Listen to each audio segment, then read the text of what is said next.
esophagus up to the rectum. Paraneoplastic vascularitis, it means someone is having a paraneoplastic syndrome. This you have seen in general pathology. Paraneoplastic syndrome, what does it mean? It means a person is having a cancer somewhere, but is developing signs of and symptoms of a cancer not from that particular organ. For example, a person is having a lung cancer. That lung cancer is producing hormones such as aldosterone or any other hormone. So that patient will have signs of someone having too much aldosterone. And you can think maybe the problem is in adrenal glands or pituitary glands and so on. But you find that it is not. The problem is in the lung. So the lung cancer is producing chemicals which are not normally produced in the lungs. So they call it, such condition is called paraneoplastic syndrome. And then there are other inflammations of the vessels of unknown origin, unknown cause, such as giant cell arteritis, Takayasu arteritis, and polyarteritis nodosa. So we will see in some of the details the Odossa diseases. In some of them you will see them in clinics. So, but as a medical doctor, you will have to know always how the strategy to remember the diseases. How do we classify them? So here, this figure is to help you to classify the diseases according to the size of affected vessel. So, for example, the aorta will be affected by giant cell arteritis, and I think that is easy to retain or to memorize, because giant means large. So when they say giant cell arteritis, also connected to the fact that it affects the giant arteries, such as the aorta, and the large branches of the aorta, such as the temporal artery, renal artery, and so on. So you see that giant cell arteritis affects large vessels, large arteries such as aorta, and its many branches such as the renal artery and the temporal artery, and so on. So when this affects the temporal artery, it will be called giant cell temporal arteritis, and it will be very easy for you to diagnose, because you will palpate the temporal artery. You must know where it is, the temporal artery, even when it is not having any problem. When you put your two fingers there, index and the major finger, you will hear that the pump of the heart will be felt there. So that artery, when it has these nodules, you will feel them when you palpate. Even the patient can come and say, when I palpate here, I feel nodules. So that is one. Another disease which affects large arteries is Takayasu arteritis, which I'll come back on the further descriptions. But if you are asked if Takayasu affects large arteries or arterioles, you should be at the position of giving right answer. So then we have medium-sized arteries, which would be affected by polyarteritis nodosa. You see that even in this one, there are nodules, but they will be smaller than the giant cell nodules seen in the temporal arteritis and so on. There is also Kawasaki disease. This will affect medium-sized arteries such as the renal artery, lobar artery, which is medium-sized also, and the arcuate artery. It is a small artery. So this Kawasaki and the polyarteritis nodosa kind of medium-sized and small arteries, but not arterioles. So then we have microscopic polyangitis. So microscopic, you understand, it affects small vessels, microscopic vessels, and it affects usually many vessels. Polyandritis, it means it affects many vessels at the same time. There is also Wegener's granulomatosis and Chog-Strauss syndrome. Or this, they can affect small, medium, small arteries and even arterioles. And we will have other diseases such as Henoch, Schönlein, Purupura, essential cryoglobulinemic vasculitis, and antiglomerular basement membrane antibody-mediated disease. So these ones, they affect small arteries and arterioles.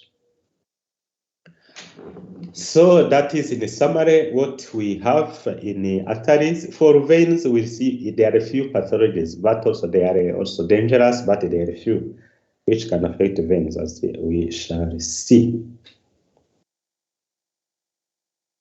So we start with giant cell arteritis, which we said it affects small, not small, it affects large and medium-sized arteries. So this is the most common form of systemic vasculitis in adults. When you say systemic, it means it affects more than one organ. It may be acute or chronic, often with granulomatous inflammation of large or small sizes, meaning there's granulomas. They can be large or small. It affects the temporal arteries, but also vertebral ophthalmic arteries. When it affects ophthalmic arteries, it can cause blindness. So meaning that there are some people who are blind, but that blindness may be treated if this disease itself is cured. And when it affects the aorta, it will cause aneurysm. So involved arteries will have a nodular thickening. So as I said, when you palpate, if it is an artery which can be easily palpated, you will feel some nodules. And this, as you can understand, they will cause a reduction in the caliber. And thus, this may cause problems that we saw, like thrombosis. So granulomatous inflammation in the inner half of the media. This is on a microscope. There will be granulomatous inflammation in the inner half of the media without mononuclear cells, but there will be giant cells. And this is important, especially for pathologists or those who will do pathology. So because there are other diseases in which you have granulomas inside the vessels. But here they say the granuloma must be in the inner half of the media. So the outer one must not be affected. If it is affected, it will be another disease. So I think this figure you can see, this temporal artery, it is very much seen. And that is not a diagnostic of polyangitis, of this giant cell arteritis. You must palpate, feel some nodules in this artery. So again, you have the artery here, so you must palpate and feel if there are nodules. So as they said, this is a vessel, an artery. This is a tunica adventitia. This is tunica media. So here the tunica intima is very thin. Of course, you can't see it here, but here there is a lumen, which is narrowed. It is a narrowed. Why? It is not because of atheroma. It is because of a nodular inflammation here with a giant cell. So giant cell, you saw it in inflammation, chronic inflammation, especially granulomatous inflammation. So we will, as pathologists, have to differentiate between atheroma and this granulomatous inflammation within the tunica media. So clinically, these patients will have fever, fatigue, loss of weight, with or without facial pain and headache. Others with more severe form or involvement they will have ophthalmic problems if the ophthalmic artery is affected. So some will have a diplopia. Diplopia means you are seeing one thing, but you see it as if there are two things. So one person, but you see as if there are two persons, and so on. Or this patient, they may have a blindness, a complete blindness of abrupt onset. Because other blind types of blindness, they happen slowly, progressively, like the one caused by cataract and so on. So the diagnosis, you will have to check the erythrocyte sedimentation rate. This can be done anywhere in health facilities. But I hope you know that most of our peripheral health facilities, they are still using French. So the French for erythrocyte sedimentation rate will be vitesse de sedimentation. I had mentioned that in the morning. But the final diagnosis, of course, will be done through biopsy. So that's all for the giant cell arteritis. Any question so far?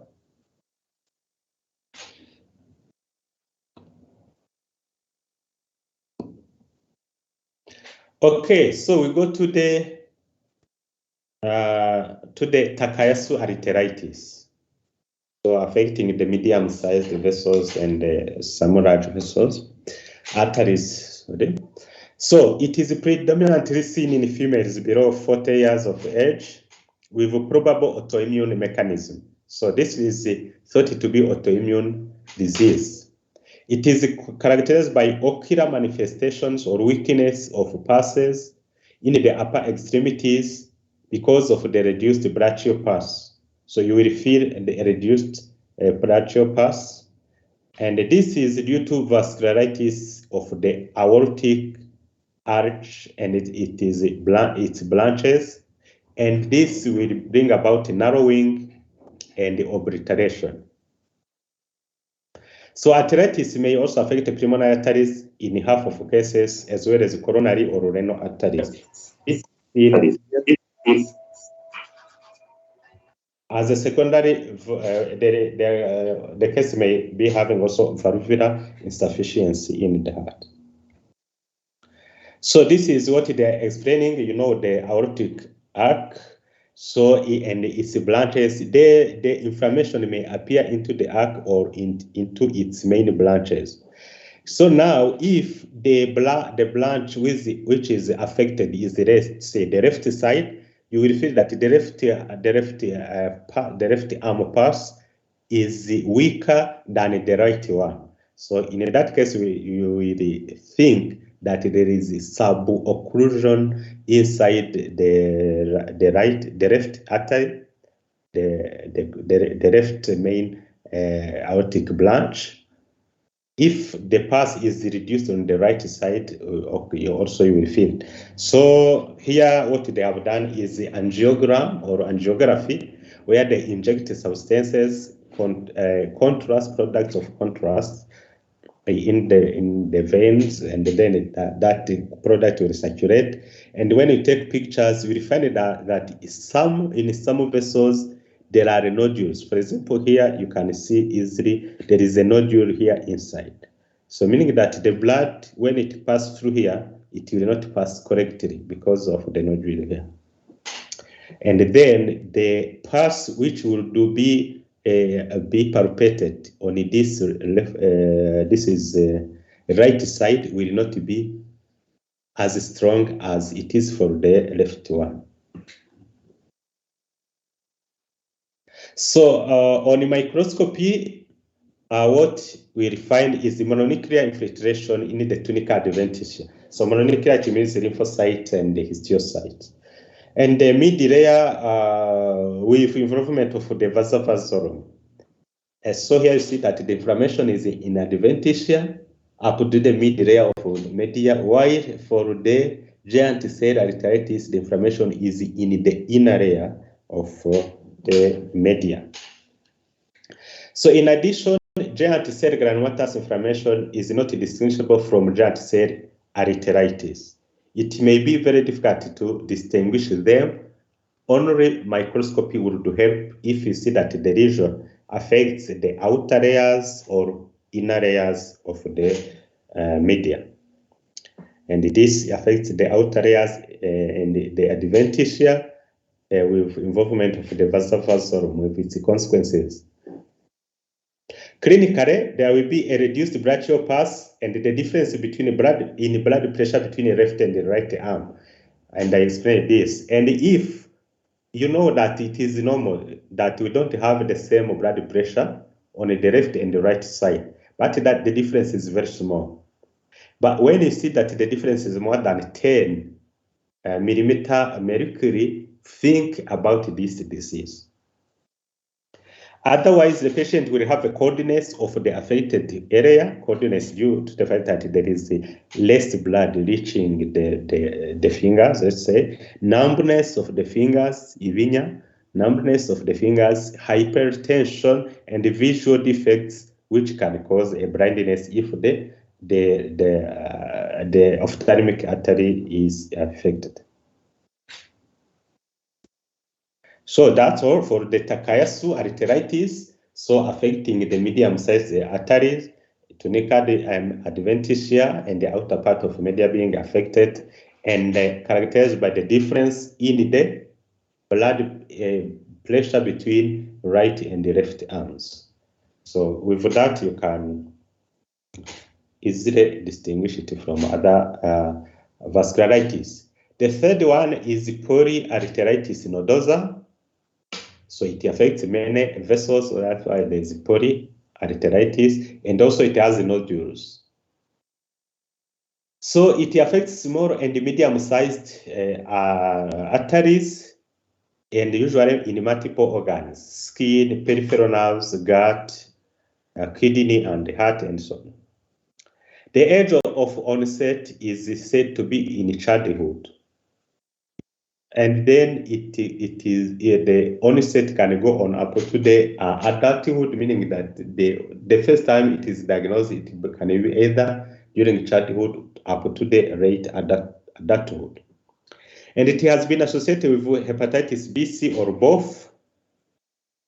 And that's why this disease is more seen in injection drug abusers. So those who inject themselves the drugs. Because nowadays the guys, they transmit hepatitis B or C easily, and the HIV and so on. So probably mediated by immune complex, because in these cases they have seen some complexes of immunoglobulins and viral antigens. And this will cause there will bring about the saturating and deposited inflamed. These complexes are seen in saturation and are deposited in these inflamed vessels. So the real pathogenesis on how this disease happens is not known. These are just the risk factors which we are seeing. So meaning that the research is still going on to know exactly how, for example, these viruses can cause this. These viruses, they affect only the liver. So now, how can they induce such problems in other organs? Of course, it is through the formation of these immunoglobulins and the viral antigens complex. So clinically, the onset of the symptoms is gradual. It can take weeks and months, and non-specific. There will be non-specific with malaise, fever, weight loss. So you see that all these symptoms and the signs, they are not specific. They can be seen in any other disease.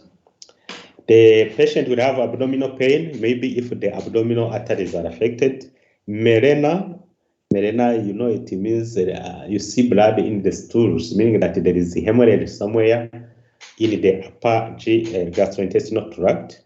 Myalgia, muscular weakness, and so on. So the diastolic pressure will be more than 90 millimeter mercury, which means this is hypertension.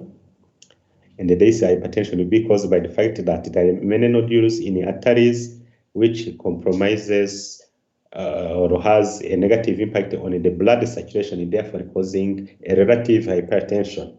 There will be mononeuropathy or polyneuropathy, meaning that there is, let's say, discomfort in one neuron, in one nerve or many nerves. The patient may have a palpable purpura. You have seen this in hemodynamic changes in general pathology. Petechiae, they are very small pinpoint hemorrhage spots, while Purupura, with this, you see larger spots, larger hemorrhagic spots. And then the largest will be hematoma, of course. There will be livedo reticularis, which is a net-like appearance of reddish to blue discoloration or in any area of the skin or mucosa. Digital gangrene or tender nodules. So gangrene will be caused by what? Because the arteries at a certain point, they will be completely occluded because of these nodules. Therefore, there will be infarction of the tissue. If there is renal involvement, kidney involvement, the patient will have hypertension. I think I can understand this because I've done the course of pathophysiology. Anything which will cause the decrease in the blood supply to the kidney will react by inducing the increased blood pressure. That is known. So in the gastrointestinal tract, if it is affected, there will be abdominal pain or abdominal angina with hemorrhage and sometimes perforation. If the heart is involved, the patient may have myocarditis or myocardial infarction. Infarction, if, for example, the coronary arteries are affected by this, of course, you understand there will be blockade of the blood supply. When the eye is affected, the patient will have a scleritis. So in a difference to the previous, to the Takayasu one, which will cause blindness or diplopia and so on. So clinically, this is how polyarteritis nodosa will happen. So it may affect many organs at the same time. So on histology, there will be elevated blood urea nitrogen, or if you find that the person is having a hepatitis C or B virus and then has the symptoms of polyarteritis nodosa, you can just give that diagnosis. Otherwise, you can do angiography where they are done, and you'll find signs of aneurysm or vascular occlusion. But they say that this test is 60% sensitive. I hope you know principles of research. When you say that it is 60% sensitive, it means this test will detect only 60% of the real cases of polyarteritis nodosa. So meaning that if it is negative, you will have a risk that at 40% that your results are not true. So this sensitivity is very low, as you see. Normally, a good test, of course, should have a sensitivity of 100%, meaning that if it is a disease, the test is positive. So the biopsy, which is a golden standard diagnosis, will demonstrate granulocyte or neutrophils in small or medium-sized vessels, as it is shown on this picture.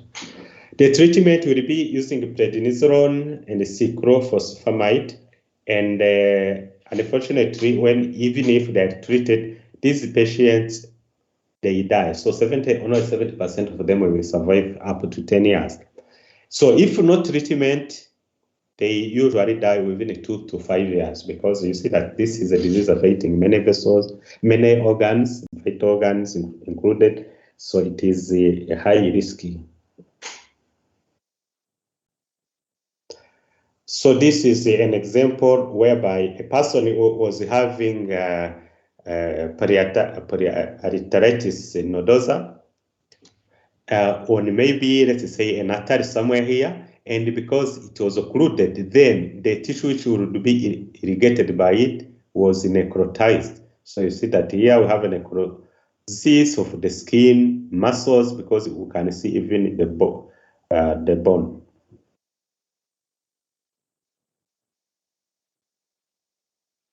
Oh, this is the tendon.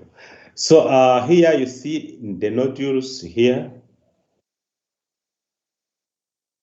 And if the kidney is affected, you will find that in some area you can find the are like a cyst or area filled with urine inside there. And of course, it can cause hypertension and other problems if the renal artery is affected, as we have seen. So when you do angiograph, where it is said that it detects the disease at only 60% of the diseases, but you can find that there are nodules at the level of small vessels. You see that on the level of large vessels, we don't have nodules. So they are on the periphery where there are small blood vessels and medium-sized blood vessels. So this will be very diagnostic. Otherwise, you do biopsy. So that's all for the polyarteritis nodosa.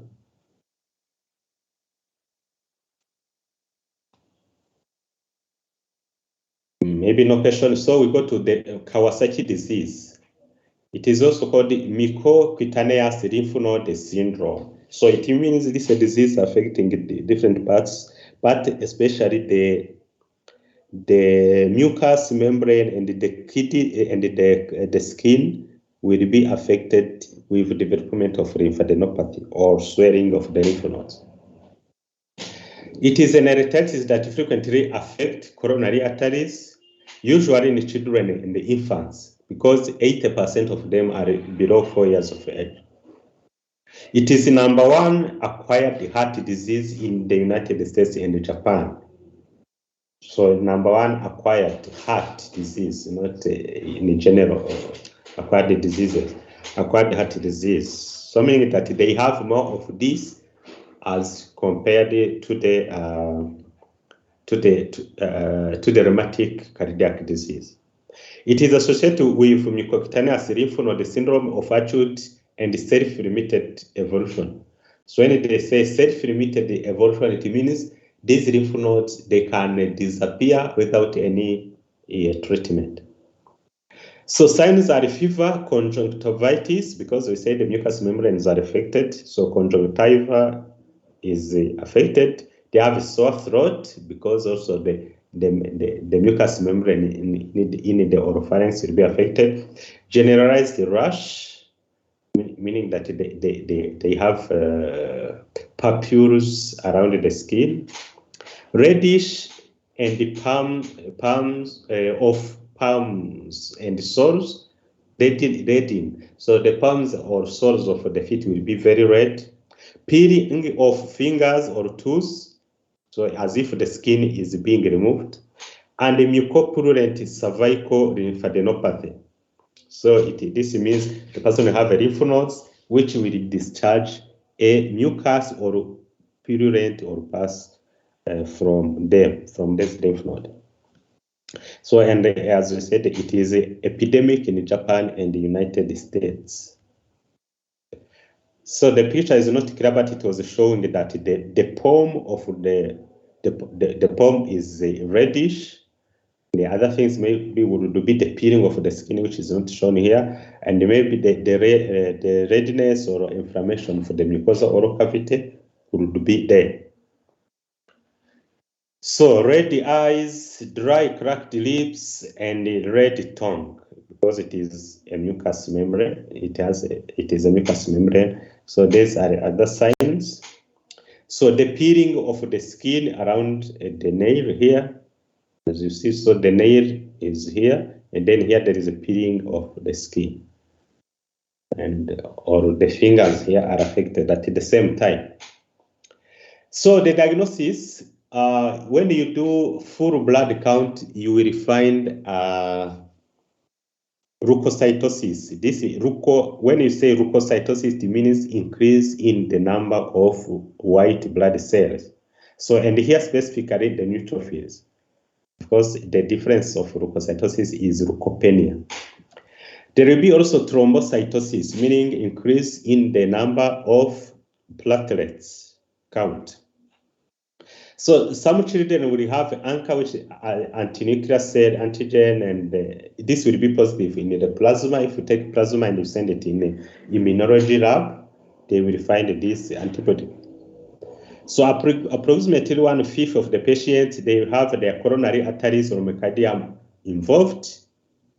And this can cause aneurysm or myocarditis that usually revolves spontaneously.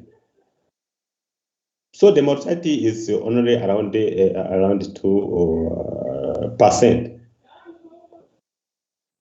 So nevertheless, some kids may develop a coronary ectasia of 7 to 8 millimeters, and this can be followed by a rupture and a thrombosis.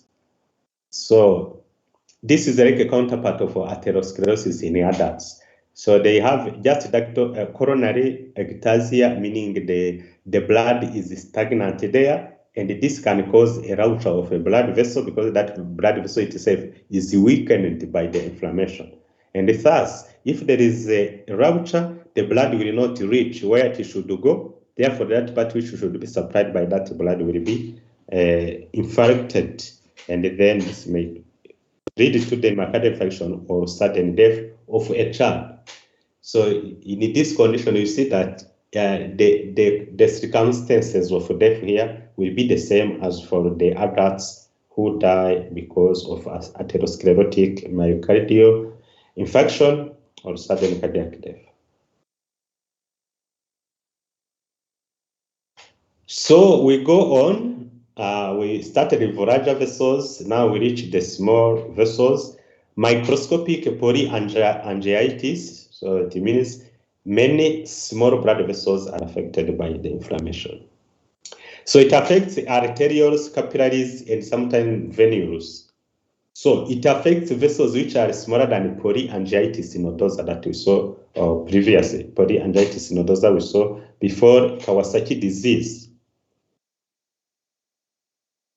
So, but the region and the regions are in the same stage. So all of them they must be at the same stage at all the sites. Typically, it presents as a palpable purpura. So purpura, I have defined it. So the purpura is normally not palpable. It's something you can just see using your eyes. But if you see there's a reddish spots and you palpate, you feel that they are maybe raised or harder than the other parts. This means they are palpable purpura. That is the meaning. So the patient may also present with mucous membrane involvement. They can have lung, brain, heart, GIT, kidney, or muscle involved, and even peripheral nervous system. So it means it can affect many organs, as we see here. So these are purpura. So they are spots which are reddish because they are hemorrhagic. That's why it is called purpura. So the very small ones, which are like a pinpoint of the size of a needle, these ones will be called the petechia. So these are larger. They are called purpura. So to have purpura is one thing, but if you palpate and you feel them, they are hard or they are raised somehow nodular, then they could be called palpable purpura. So this one is having a larger purpura. It is almost like a hematoma. So on the skin, on the breast, so skin of the abdomen, thorax, and the breast. So clinically, this is the patient may have necrotizing glomerulonephropathy. It means there is necrosis of glomeruli and the nephrons. If the lungs are affected, the patient may have hemoptysis. Hemoptysis, this means if they have a cough, they cough blood. So GIT tract, if affected, the patient will have abdominal pain. So we saw this in other types of vascularitis. So having the abdominal pain doesn't mean this one. It may be another pathology. So we have to combine clinical signs, the history, demographics, meaning age, sex, and then combine with investigations in order to have a final diagnosis. If the joints are affected, the patient will have arthralgia. Most of people, they have weight loss. If the nerve is damaged, which is seen in 60% of the cases, it will be followed by numbness and tingling in the limbs. So if the disease is there for a long time, chronically, there will be a muscle wasting, meaning the atrophy, and the skin will show purpura, especially in the legs, in the feet, buttocks. Buttocks, especially these are the bedridden patient, the patient who are always lying down to the bed because they are very sick, and only their buttocks. So the buttocks will be showing purpura. So again, it is to show purpura here. So about 70% of the patient may have a clear relation with a recent immunologic reaction to an antigen. So meaning that when you ask for their medical or history, you find that probably before they had an allergy to certain drugs, to certain microorganisms, to tumors, and so on. And also they have a plasma anchors which are positive. So microscopic polyangiitis is quite similar histologically to polyangiitis nodosa. The microscopic changes except that muscular and large arteries are usually spared. So meaning that if in pathology they see a small biopsy with small vessels, they will not know how to differentiate polyangiitis nodosa and microscopic polyangiitis. But if you send to them larger vessels and they find that medium-sized arteries are also affected, then it can't be microscopic polyangiitis, it will be polyangiitis nodosa. So, for example, here there was a vessel which is completely dead. There is a necrosis, and there is a blue spots. These are the nuclei of inflammatory cells. So that's all for the microscopic polyangiitis. You saw that Chog-Strauss syndrome is among the diseases affecting the smaller vessels. And in this disease, there is a context of allergy. So people who are asthmatic, they are the most affected by this disease. So asthma is the cardinal clinical features of Chog-Strauss syndrome.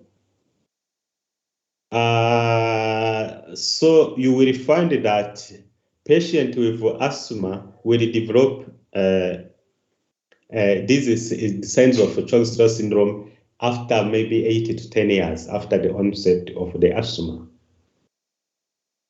So, asthma, as any other allergic diseases, you know that in inflammation, in cases of allergy, you have many eosinophils. So that's why here they say in a complete blood count or full blood count, you will find that eosinophilia is much prominent. It will be a patient who will say, I'm allergic to pollen, meaning flower, I'm allergic to the dust, and so on. They may have a mono or polyneuropathy, meaning that there are problems with one nerve or many nerves. And if it affects ophthalmic artery, they will have ocular problems. Lung hemorrhage, pleural effusion, pulmonary infiltrates are also presenting signs and symptoms. There will be changes in paranasal sinuses. Of course, this can be followed by a change in the voice of someone. Eosinophilic granulomatosis, vascularitis, and perivascularitis will be seen. So here it is eosinophils in the bloodstream, and here these are eosinophils in the granuloma of the vessels. The patient may have abdominal cramps and heart failures, which is caused by myocarditis.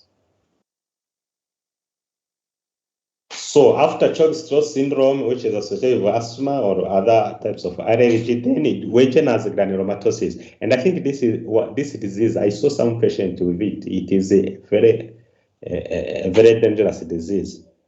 I saw patient having it in palate. So there's a patient, they have a perforation so that there is a communication between the nose and the oral cavity.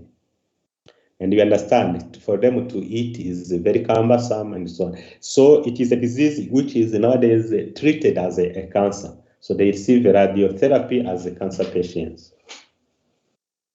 So it involves granulomatous inflammation, necrosis, and vascularitis that most frequently targets the upper respiratory tract, lower respiratory tract, and kidneys.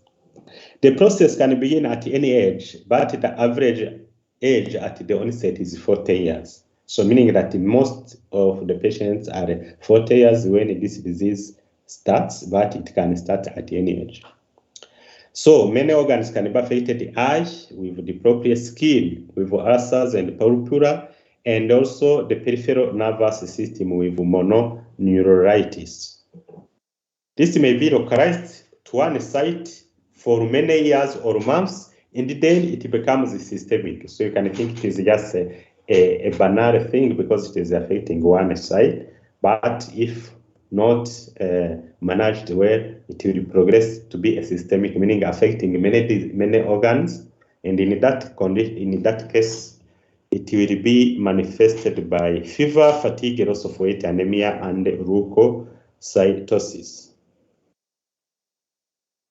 So this is a pathology in the lungs of this vaginal granulomatosis. If there is glomerulonephropathy, because of it, the patient will have hematuria, meaning blood through urine, and the proteinuria, if the lesions are focal, or the patient may have a rapidly progressive glomerulonephropathy, RPGN, and this will cause renal failure. So hematuria and proteinuria, which are a sign of just glomerulonephropathy, are for local focal lesions. If the lesions affect most of the kidney part, then we'll have the rapidly progressive glomerulonephropathy, and it ends with renal failure and death if there is no transplantation of the kidneys. So clinically, these patients, some of them, they have a chronic sinusitis. You see that also there is a kind of allergy. The previous one, they talked about asthma, the Churg-Strauss syndrome. Now in vaginal granulomatosis, some they have a sinusitis. Chronic pneumonitis with bilateral nodules and the cavities. I think this is X-ray. This is the right lung. This is the left lung with the silhouette of the heart. And then you can have some cavities here, which are talked about here. So in 95% of the patients, they have chronic pneumonitis with bilateral nodules on cavities.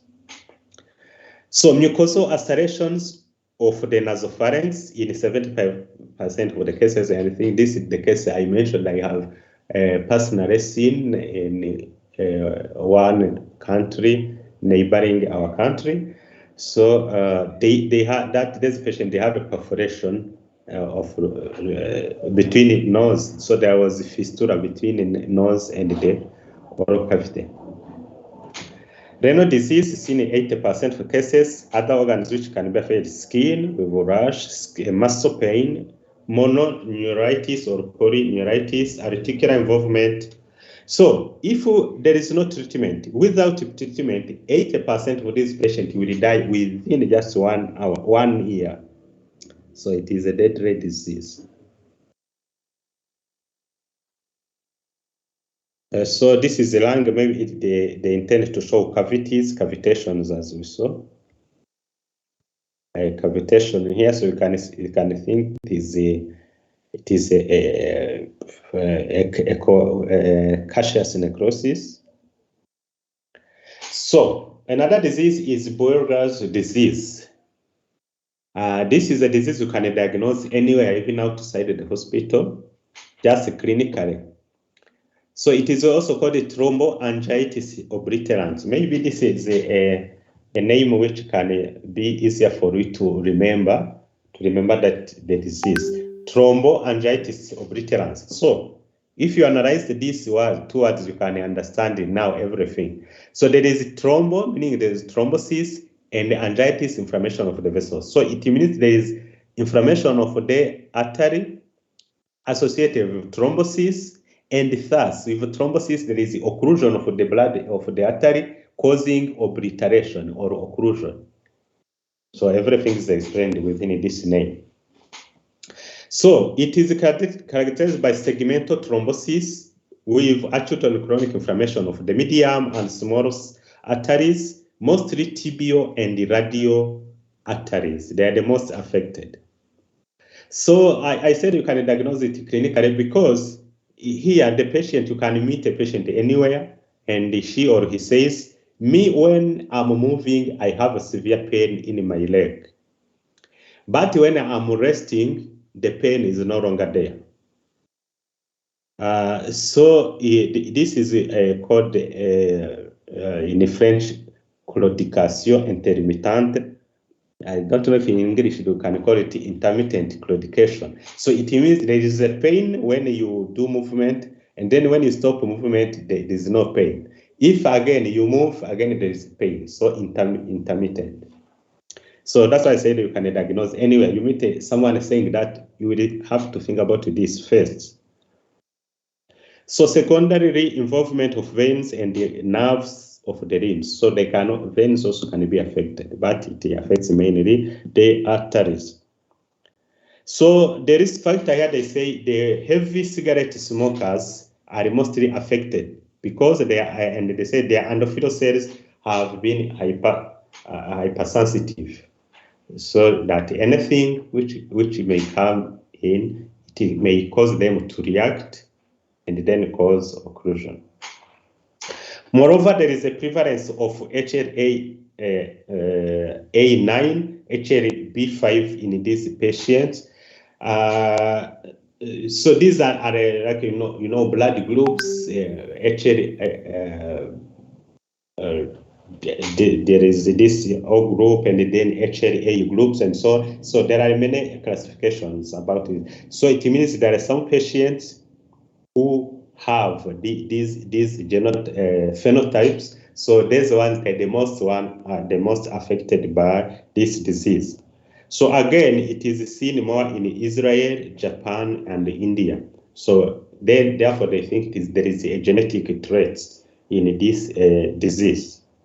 So personally, I have not seen a patient with that, but you can meet them maybe. So on the microscopy, you'll find signs of acute and chronic inflammation, meaning you can find the neutrophils and then lymphocytes and macrophages in the arterial walls, and plus thrombosis. And then the thrombosis may organize itself. Organize it means it becomes a part of like a normal tissue. It is no longer thrombosis. A thrombus, you find it has just it has gotten a fibroblast or collagen fibers and so on. Recanalization, it means at the end, it can create in itself some lumens through which the blood can pass.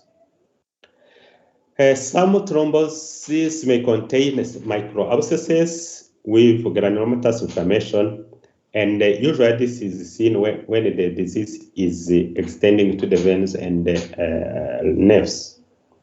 So the later complication will be chronic ulceration of toes and the fingers, which can cause, at the end, gangrene.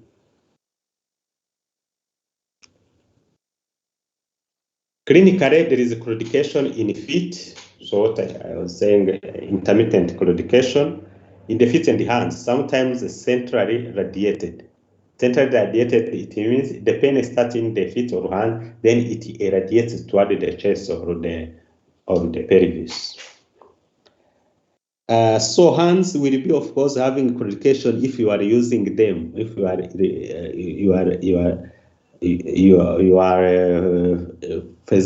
for example, carrying something with your hands. Numbness and or tingling in the limbs and the Raynaud's phenomenon This one is like a claudication, but this is not caused by exercise or something else. It is said to be like a psychological. So something affects you, stresses you, and then there is a reaction. So skin ulcerations may come, may be there, and the gangrenes of the fingers. So that's all for the inflammation of the arteries. Now we go to the veins. If you have any question, you can ask it before we go to the veins.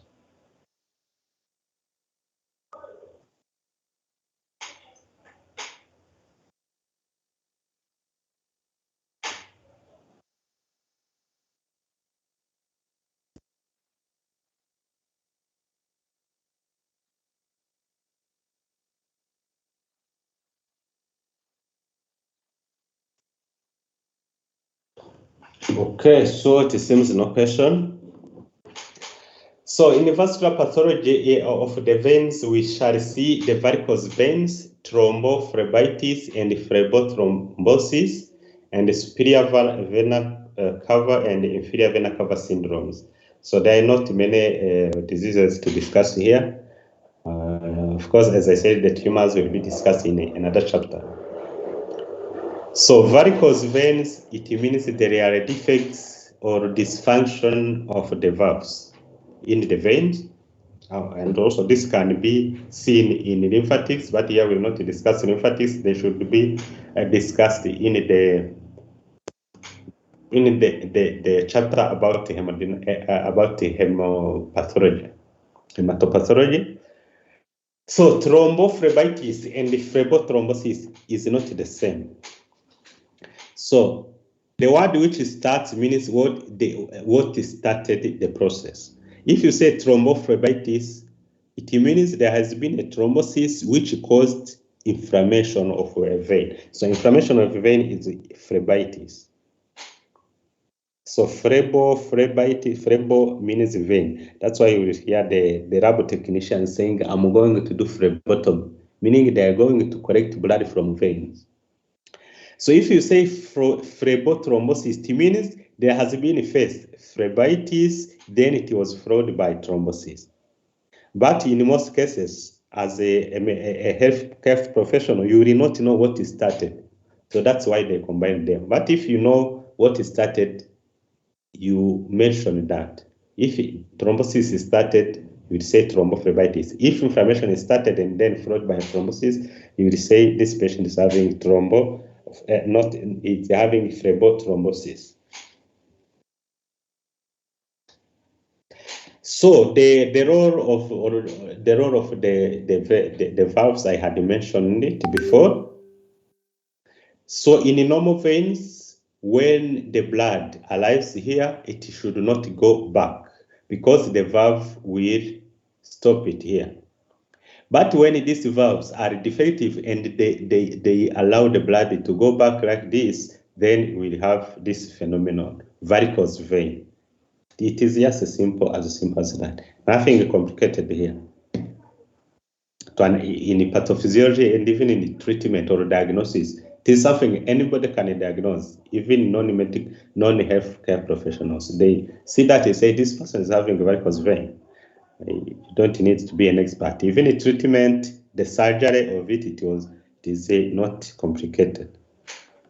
But you must know. So now it is a challenge when, as a healthcare professional, you cannot diagnose what a lay person can diagnose. So you understand that you have to pay attention on this.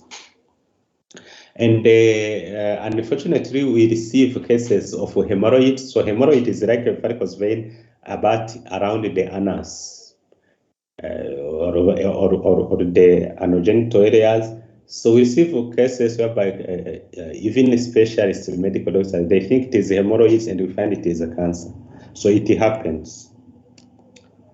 It happens. But at least, if it is there, at least say there is a varicose vein, even if it may be a tumor. So again, it is to explain what happens. The blood is here, then maybe the muscles around the vein, they compress. If they compress, this blood will go up. When the blood goes up, then the valve will close here in a normal condition. So when it does, it is not possible, the blood will regurgitate, and at the end, it will be stagnant somewhere where you have some kinds of nodules, which are bluish, blackish, because the blood which is there is clotted. So there is a blood clotting inside there. So those who have a light skin, you can see very clearly that there is a reddish or brownish or bluish content nodule. So these were, of course, the diagrams. So this is a true picture. You see these veins here, which anybody can see from far and diagnose. These are varicose vein, It is just a very simple diagnosis. And you will know that pregnant women, they used to have this problem, and when they deliver, in just a few minutes or this, they will disappear. They will, some of them, they have hemorrhoids around the genital organs and the anus, but after just delivery, these varices or hemorrhoids, they disappear because they are caused by the pregnancy itself. The weight the pregnant uterus next to the inferior vena cava will cause a problem to the venous return through the vena cava, therefore causing hemorrhoids. But the varicose veins, especially, they have this complication of ulcer, and it is very difficult or cumbersome to treat these varicose ulcers. It is not easy to heal them. So aneurysm, I think we'll not tarry much on here because this is something you have covered in hemodynamic changes in general pathology. There will be abnormal dilation. So if I say dilation, it's not a mistake. So here they say dilatation, but you can say dilation if you use American English. So one is American English and another one is British English. So it is caused by a weakened vessel from either congenital defects. There are some people who have, in some areas of their vessels, there is defect in the muscle. So you find that the muscle is very weak. Most of the muscle cells are replaced by fibers or even replaced by the fat. So in that case, understand that the wall will be very weak. Therefore, the blood with its high pressure, if it is an artery, may cause the rupture of that part and then have a pocket of what you can call a vascular lumen. So there are systemic diseases which can cause this, such as diabetes mellitus and hypertension. There are the atherosclerosis, of course, it is one of the causes of aneurysm, infection, especially with syphilis and the trauma. So I hope you know or you heard about the history of syphilis in being defined.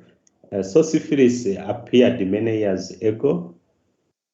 What I want to say is that we know the natural history of syphilis because of ethical problems which happened in one state in the United States. So in 1932, there has been a group of Black people who developed syphilis. Okay, I don't know exactly how they developed it, but it was a large group of around 400 people. So it is as if someone just infected them with that. So the problem is not being infected because even anywhere they are infected. The problem was that these people were not treated. Even if the penicillin was discovered, they didn't receive treatment, and the medical doctors knew that. So it went on. So the doctors should now came to know if you don't treat syphilis after 3 years, or 5 years, it will now affect, let's say, another organ. We know syphilis affects the genital organs, the primary one. So the secondary one will affect other organs, such as vessels and the heart. And after 15 years, it affects the brain and so on. So we came to know that because of that mistake which happened. So then after 40 years, in 1972, there was just a medical student like you who was just rotating in one hospital, in that area, and he found that problem. He said, I saw syphilis patients. They didn't receive treatment. They developed the complications. Why did this happen? So he asked the seniors, the teachers, and so on. So they just intimidated him. So he went to a newspaper, I think it is in New York Times, I don't remember which one. Then he told a journalist about that problem. So the journalist wrote about it. So when the journalist wrote about it, then it was a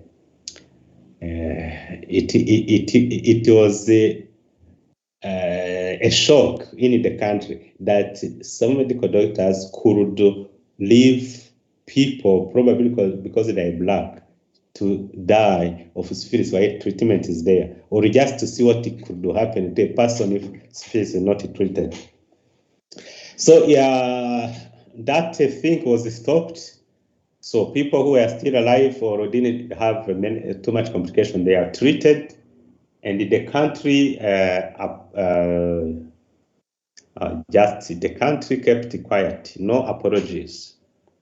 So apologies came just 20 years later.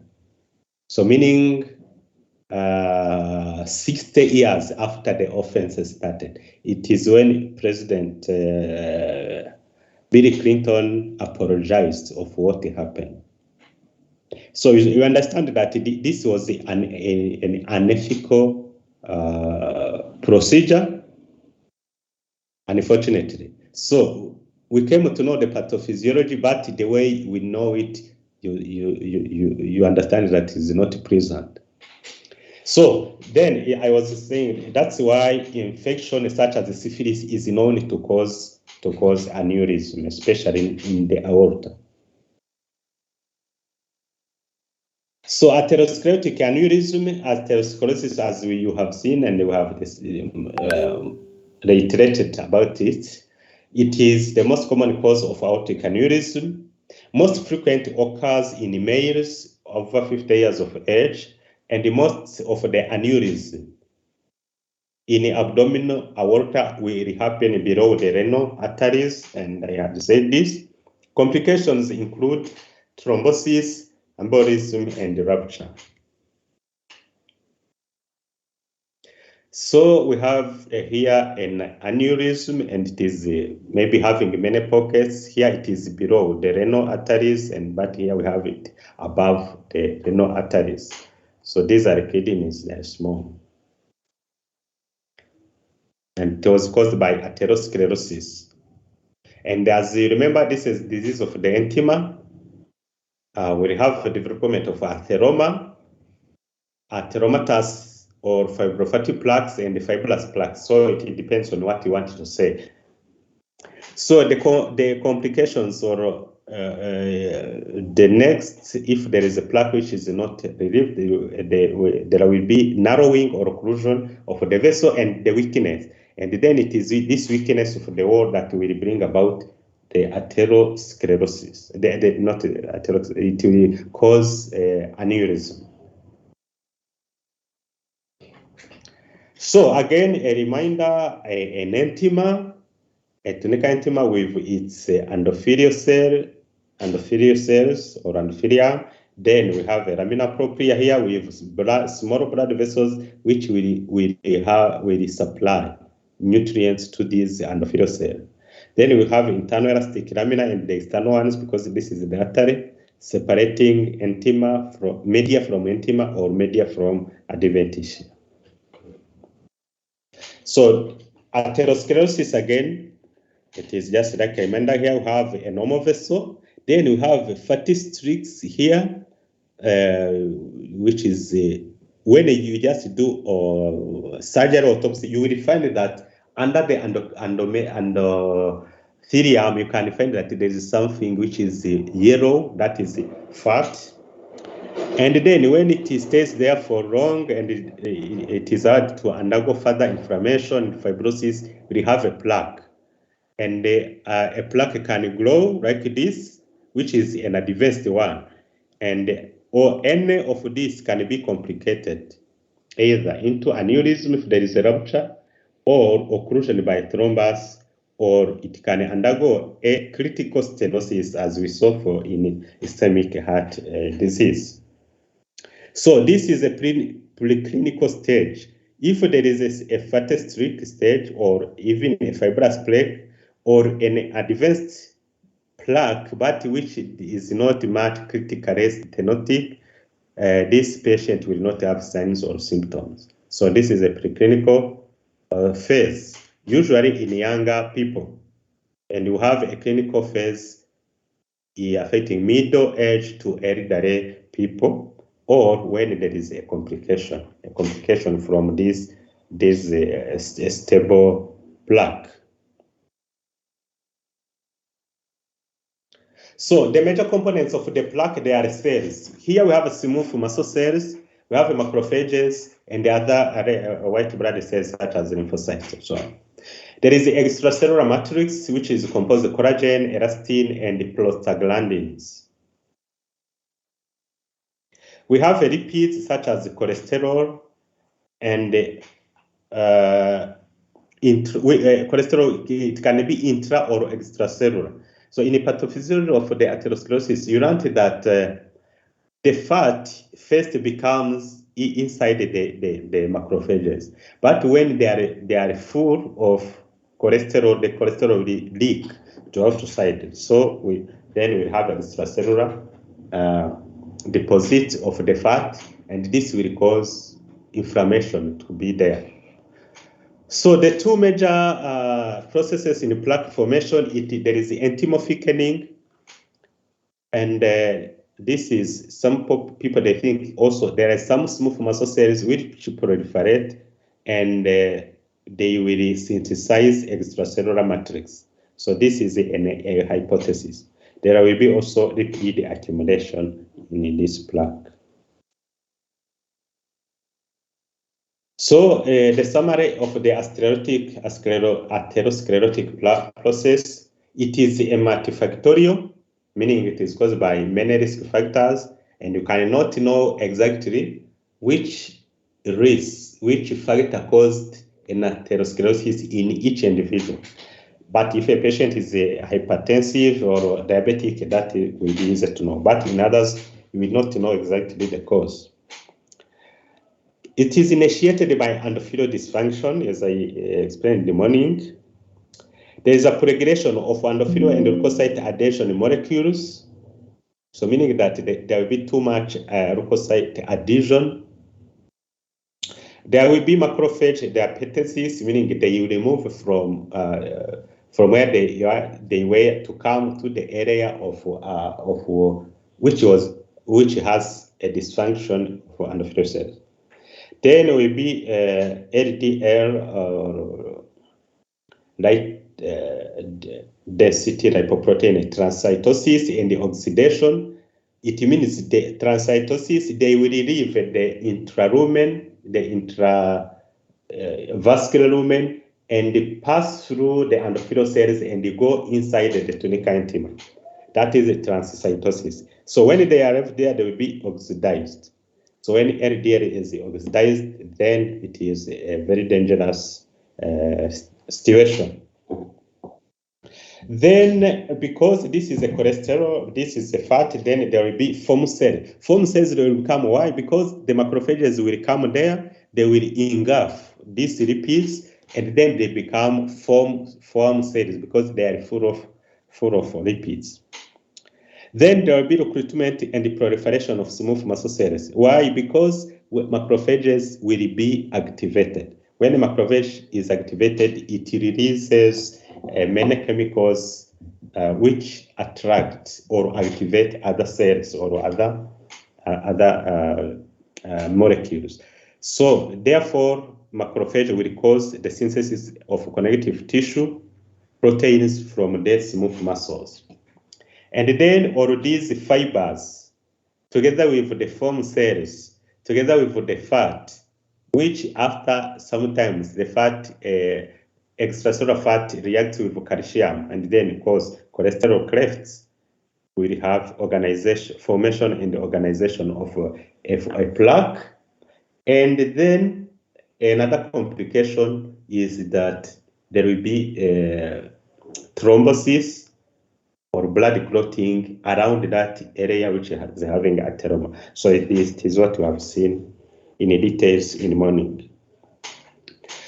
So embolism is the occlusion of a vessel by an object which is called embolus that has been transported to the site of occlusion through the cardiovascular system. So the types, as I have mentioned, it can be due to the thrombosis, bone marrow, in cases, for example, fracture of a large bone, and also it is the same for fatty embolism is usually also associated with bone marrow, but it can be a fat alone. Air embolism, if you transfuse or perfuse someone and you allow air bubbles to come to enter into the bloodstream. It can be caused by amniotic fluid, as I explained, or a foreign body which can enter into a blood vessel.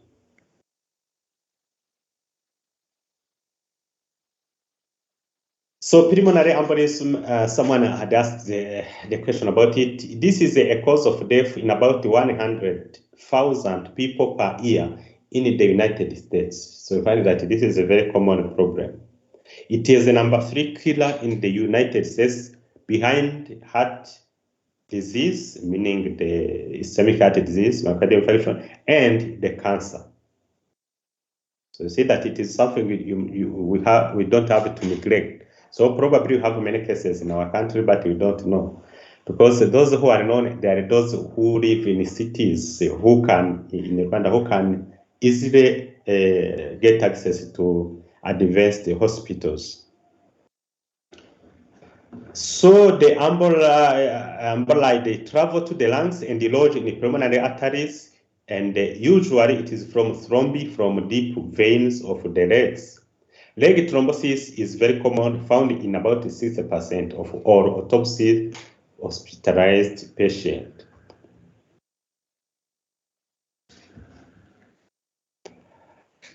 So the venous thrombosis and the pulmonary embolism are especially common when the risk factors, prolonged bed rest. So you will find that the patient who has been operated on pelvis, because they will be bedridden for a long time, they are at risk of having venous thrombosis. And when you talk about venous thrombosis, you must hear first of the femoral veins or iliac veins. They are the most affected ones.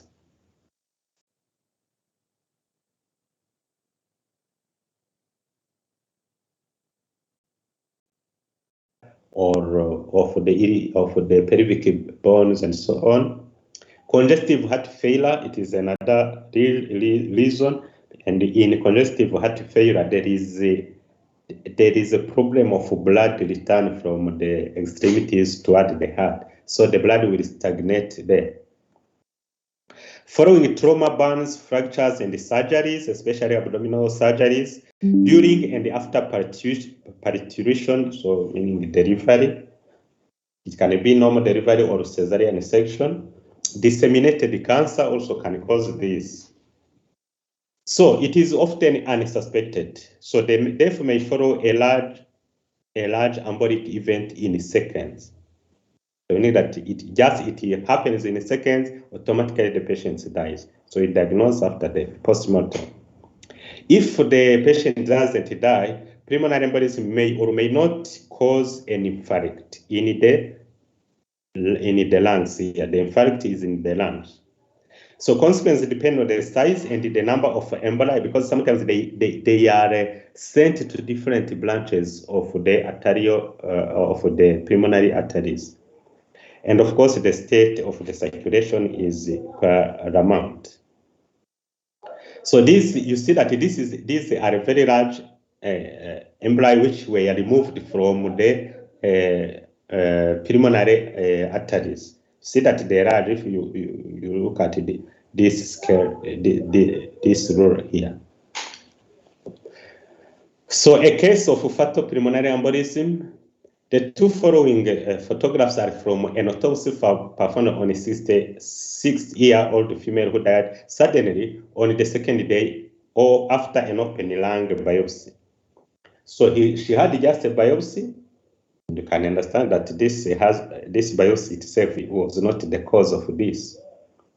She died as she was being moved from her bed, where she had been since surgery, to a chair. The cause of death was pulmonary embolism. The predisposing causes include the surgery, if they have done surgery, yes, but it is only a biopsy, that could not be the cause. And immobilization during bed rest. So immobilization here is the major player. Here it is a lung here, and here there is an artery, but this artery is occluded by this very large embolus. So now you can understand the consequences that where the blood should go, there is compression of some other small blood arteries and so on. So there will be infection, or it may not be there depending on different reasons. So now closing this presentation, we have seen the inflammations of the arteries, especially here with the giant cell arteries being the one affecting the larger vessels, up to the smaller vessels which are affected by Chokes-Strauss syndrome, Wegener's granulomatosis, and we have seen we have seen the Buerger disease, the one affecting the very small vessels and causing intermittent claudication. So this figure will help you to at least understand how to classify these diseases, and at least if I give a disease, know does it affect small vessels or a medium size or a large artery. So we close with this presentation with this quiz again. You can type in the chat. So it is a matching question. So Wegener's granulomatosis is characterizes which of these features here? Wegener's granulomatosis, severe coronary stenosis, frequent plaque disruption. Does it cause which feature here? If there is a coronary stenosis of more than 75% but no plaque disruption, it will cause which disease here? Arrhythmogenic right ventricular cardiomyopathy is associated with which feature here? Buerger disease or thromboangitis obliterans is associated with which feature, and so you can have 1 minute for that to type in the chat what you think.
I'm sorry, I was talking while I was mute. I'm muted.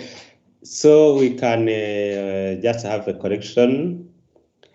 So stable angina is characterized by a coronary stenosis of more than 75% and no plaque disruption or plaque change, acute plaque change. And of course, when the occlusion is at 75%, the signs and the symptoms will appear on when the person does exercises. And otherwise, the signs will appear at rest when the stenosis is more than 90%. So the unstable angina, we have seen it is characterized by there will be a variable coronary stenosis, and frequently there will be a plaque disruption or acute plaque change. Maybe this, I think this we have seen also, fat in a ventricle or septum, usually it is associated with arrhythmogenic right ventricular cardiomyopathy. Maybe we didn't discuss this, but must know it. So for claudication in the feet and the hands, I said this is something we can diagnose even outside the healthcare facility. So it is a characteristic of thromboangitis or blitterans. So the sudden cardiac death happens when there is a severe coronary stenosis with frequently associated with plaque disruption or plaque change. So that's all. So it means here we have a distracting statement which we are not useful, just to distract you to see how you have mastered things. So any question? Yeah, Richard, can you repeat on the collections? Repeat. You want yes. You want me to match or to repeat the explanations I said? No, to match them. To match and explain. So I matched 1 to C. Okay? And I matched 2 to F. And 3 to D. 4 was matched to the E. And 5 was matched to B.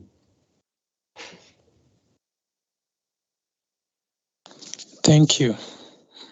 Okay, welcome. Lecture. May you explain again about IV and the IV? Sorry? Explanations about IV and the IV. IV and?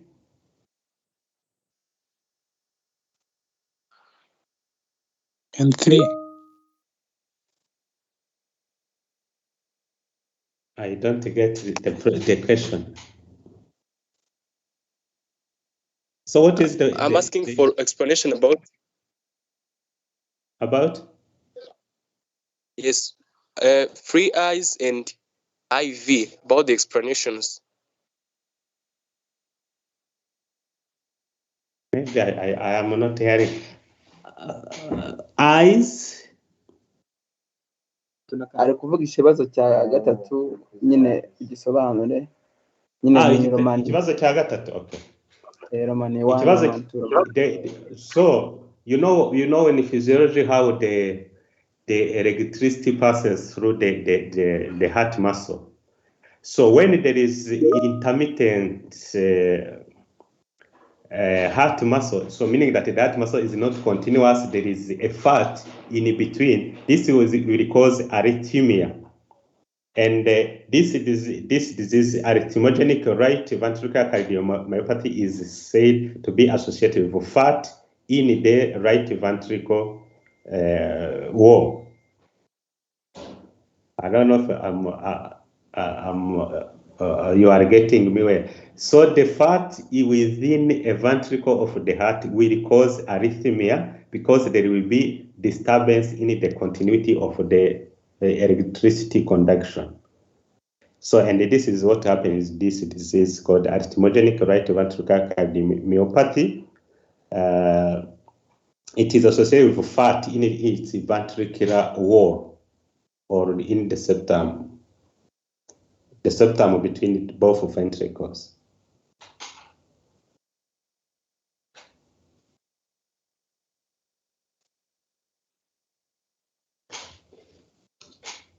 How about 4? 4. Yeah, claudication in feet and hand. Claudication in feet, I think this I explained many times. I will not repeat it. So were you in attending or not?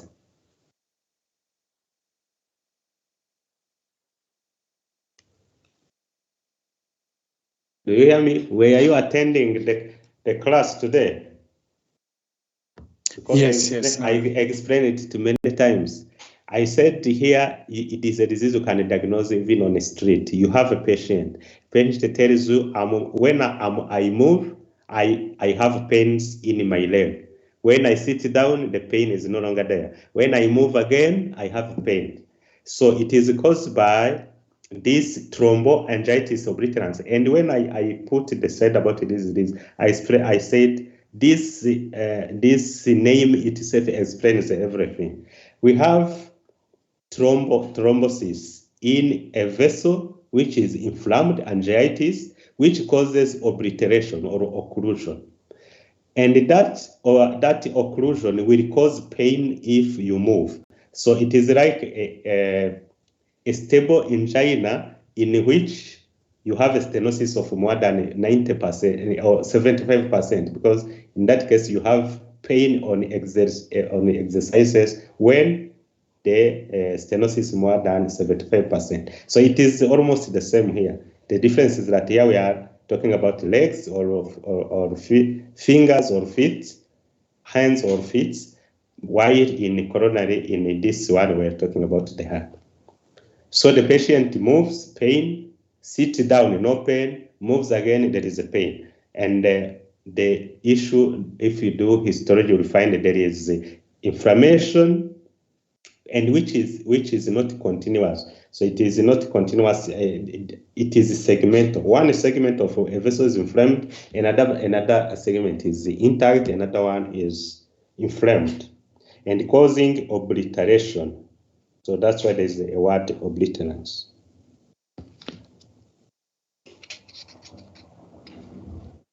Thank you. Most welcome. Any further question?